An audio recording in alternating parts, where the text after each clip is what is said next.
The liberals are screaming about the death of democracy because CBS finally canceled their $40 million therapy session. Stephen Colbert getting the boot after his bosses did some basic math. Quote, The Late Show is losing CBS $40 to $50 million bucks a year with a budget of more than $100 million per season. But now Democrats are demanding an investigation into the downfall of their beloved propaganda prince.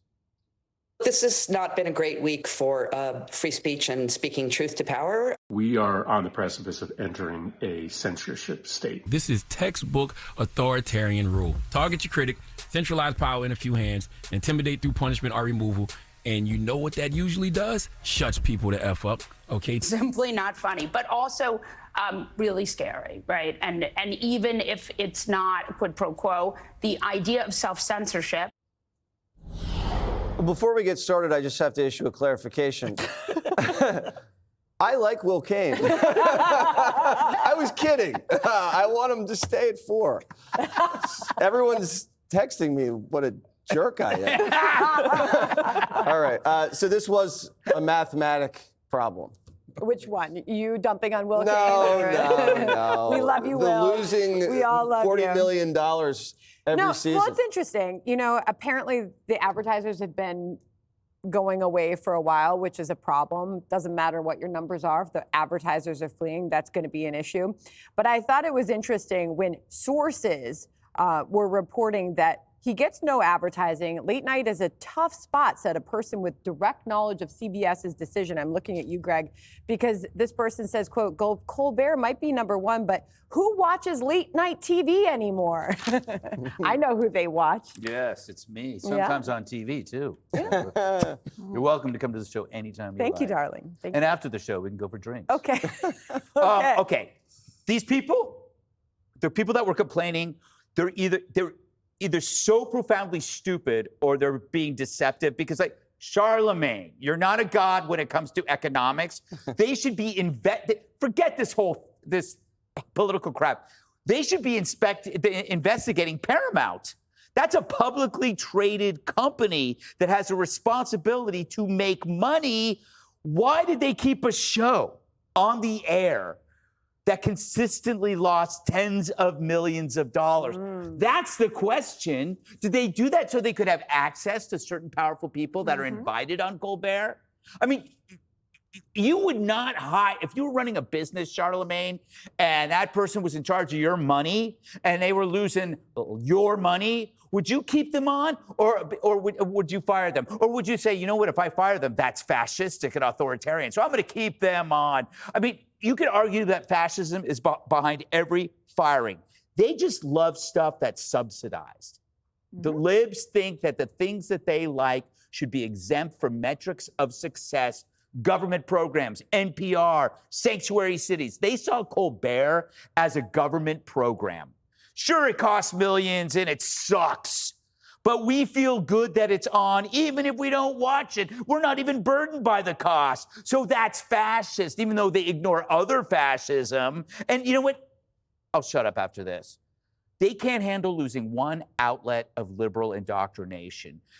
How will they survive when they only have Kimmel and Seth Meyers and The View and ABC World News Tonight and NBC News and CBS Good Morning America, Today Show, CNN, MSNBC, Hollywood, Academia? How will you survive?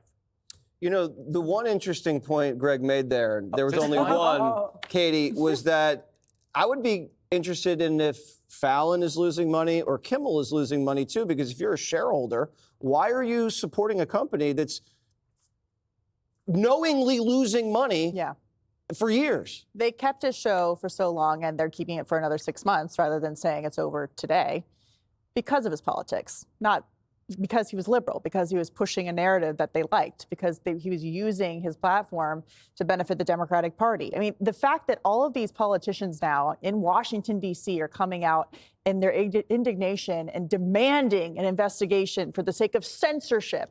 These are the same people who wanted people to lose their livelihoods if they disagreed. The same people who loved online censorship, who thought it was fine for the federal government, the Biden administration, to work with social media companies to shadow ban doctors and people with different opinions and political opposition to the Democratic Party. They were happy with doing all of that kind of censorship. But when it comes to an economic decision, now all of a sudden they're saying that they're concerned when really it's all about just losing control of the narrative. That's what this is about. And it's also about the fact that if you want to have a comedy show, you probably should be funny. And I think that the left has gotten really lazy. You've seen this with Hollywood as well. They just do the same thing over and over again. They insert politics where it doesn't belong. They're going to have to get back to the drawing board, be creative, do some work, and come up with something new. And it's not like he's going away. He could do other things. He just can't do it for a loss of $40 million a year. Harold Ford. Things have changed. The media landscape has totally changed and continues to evolve. You have streaming and podcasts and YouTube. In some ways, I feel like a dinosaur in some ways because I don't fully understand, and I'm just now beginning to participate, listening to my kids, and for that matter, consuming media that way. I think you're right. When this kind of things happens, you should watch who's number one and figure out what he's doing. And if you don't like his message or you like part of his message, figure out how you do it. The guy number one is sitting right here to my left. He's figured this thing out. So the late night can do. You just got to have the right thing to do. Now, it's interesting to me to hear Democrats, my pals, calling for investigations and hearings into a person losing a late night show. We haven't asked for a hearing on what regulations are working, what taxes are working, if FEMA has what it needs, if we have sirens and systems and communities and camps all across this country to ensure that we don't have what happened in Texas. Yet we have the gall to ask for a hearing. I like Stephen Colbert. He's a pal. But we don't need to be investigating why CBS did what they did. Get back to doing your job. If you believe things are being censored, then get better ideas and call for better hearings. He's your pal. We can't be friends anymore. If he'd watch your show, he might still have it. I'm kidding. I'm kidding. Can I just add something? Because Katie made me think of something. That, you know how they always used to say DC is Hollywood for ugly people? Yeah. Hollywood is now ugly people for ugly people. Have you noticed that the standards for beauty, I try to watch stuff and I saw a brand new show and the co-star who was a female had a mustache. And I'm like, oh, come on. You couldn't find a woman who didn't have a mustache?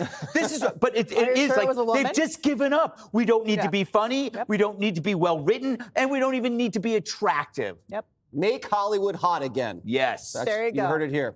Ahead, That's me. Gavin Newsom melts down after an iconic burger shop moves its headquarters out of his crime-ridden state. Click here to subscribe to the Fox News YouTube page to catch our hottest interviews and most compelling analysis.